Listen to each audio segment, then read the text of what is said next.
yara na naman sa o yawa. Sige kakon sa kung wala may gumulog sa akong ganoon.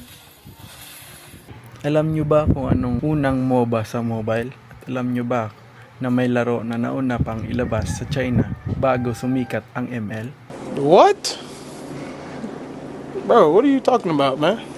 Sa video na to ay balikan natin ang history ng mobile MOBAs.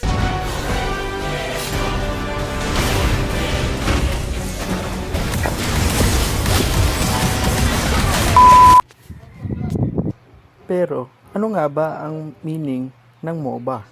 Ang MOBA ay short for Multiplayer Online Battle Arena. Ito yung laro kung saan dalawang team ang maglalaban para sirain ang base ng kalaban. Ang pinakaunang mobile MOBA sa buong mundo ay ang Heroes of Order and Chaos mula sa Gameloft.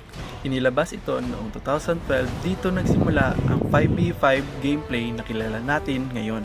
Sumunod ang Vainglory noong 2014, kilala sa ganda ng graphics at competitive play.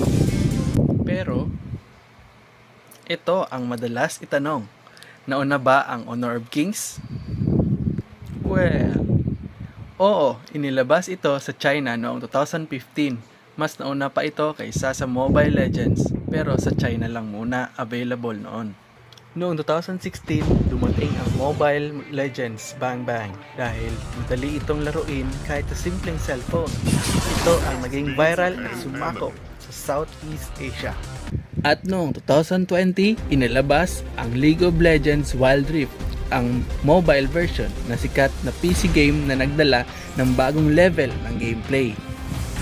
Kaya ngayon, kahit marami ng bago, lahat ng ito ay nag-ugat sa mga larong nagbukas ng pinto para sa genre na ito.